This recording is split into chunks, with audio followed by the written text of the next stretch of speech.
Lord Zeno, also known as Zeno-sama or the King of Everything, is the most powerful character in all of Dragon Ball, and there's no one above him. Or is there? What's going on, everybody? Mecha Saiyan here, or Mecha Saiyan, whatever you're gonna call me. And today I'm bringing you a video on Dragon Ball Super, and we're gonna be discussing Zeno-sama and the question of, is he the most powerful and almighty being in all of Dragon Ball history and highest form of authority?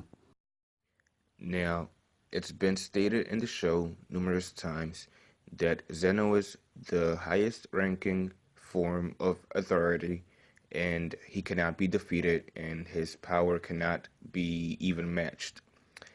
Yeah, we've kind of heard that before, haven't we? I mean, there's always been some time in the past where we thought we had seen the highest character in all of Dragon Ball. At one point, we thought that Grand Kai was the highest form of power and authority, or King Yama before him. And then we were introduced to the Supreme Kais, and then, oh wait, there turns out to be 4 Supreme Kais, and then 1 Grand Supreme Kai that rules above them. And then for a while we thought that that was it, and that we had seen it all at that point. And then we find out, oh wait, there's gods of destruction and other universes, and then Lord Zeno, who now we're told is the highest ranking in forms of power, authority, and it seems like they're making it seem like he's omnipotent, like he created everything. In other comics, or I have heard of something called the One Above All, who is supposed to be kind of the representation of God, not a God, but the God. And I don't want to get into religion on this video. That's a whole different topic that I don't want to get into.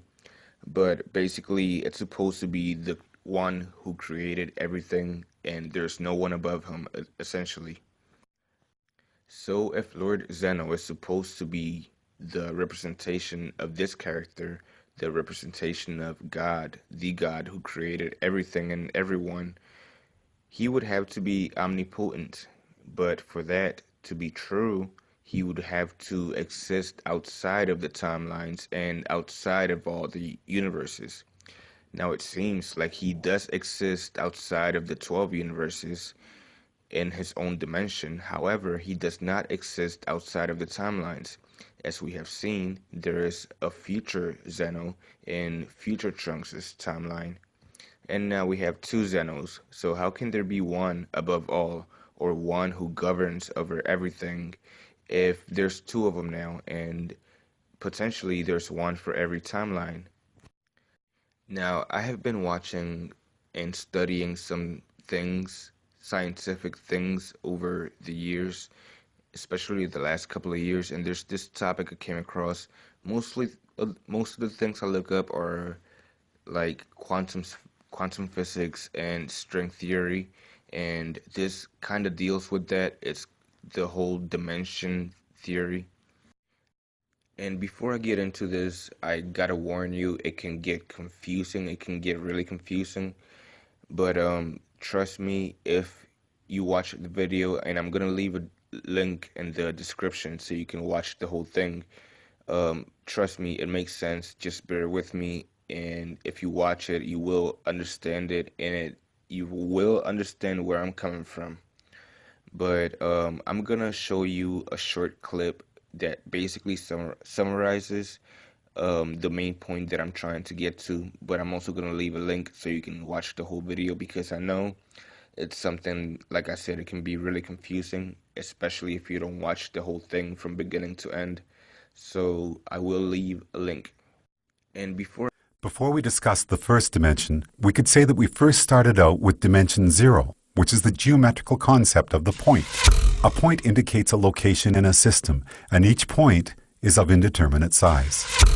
The first dimension then takes 2 of these points and joins them with a line.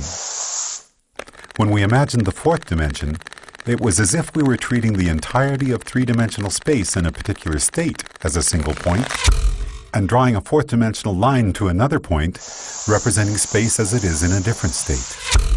We often refer to the line we have just drawn as time. Then, in the seventh dimension, we treated all of the possible timelines which could be generated from our Big Bang as if this were a single point, and imagine drawing a line to a point representing all the possible timelines for a completely different universe. Now, as we enter the 10th dimension, we have to imagine all the possible branches for all the possible timelines of all the possible universes and treat that as a single point in the 10th dimension. So far, so good. But this is where we hit a roadblock. If we're going to imagine the 10th dimension as continuing the cycle and being a line, then we're going to have to imagine a different point that we can draw that line to. But there's no place left to go. By the time we have imagined all possible timelines for all possible universes as being a single point in the 10th dimension, it appears that our journey is done. In string theory, physicists tell us that superstrings vibrating in the 10th dimension are what create the subatomic particles which make up our universe, and all of the other possible universes as well. In other words, all possibilities are contained within the 10th dimension, which would appear to be the concept we have just built for ourselves, as we imagined the 10 dimensions built one upon another. Alright, so basically, for Lord Zeno, or for anyone to have created everything in existence, he would have to exist outside of the universes and outside of the timelines.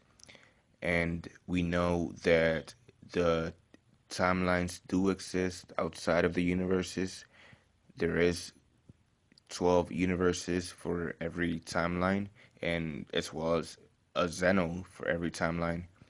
But we know that because there's a Zeno from every timeline, he does not exist outside of the timelines.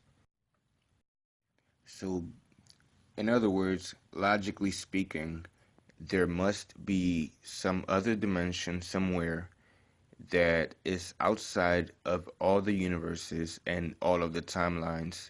Someone that exists in all of time that does not, of course, cannot be replicated in other timelines. There can only be one of, and created everything, all the timelines and all the universes.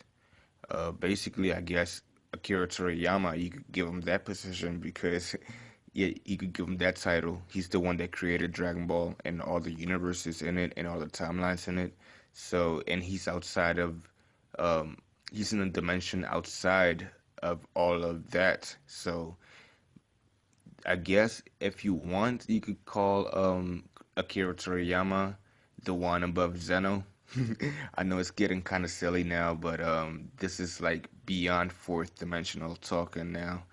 But I'm having fun with this. I enjoy talking about this, even though it can get confusing. I'm hoping that you guys understand like the whole concept of this whole theory and idea and what I'm explaining and trying to get through here.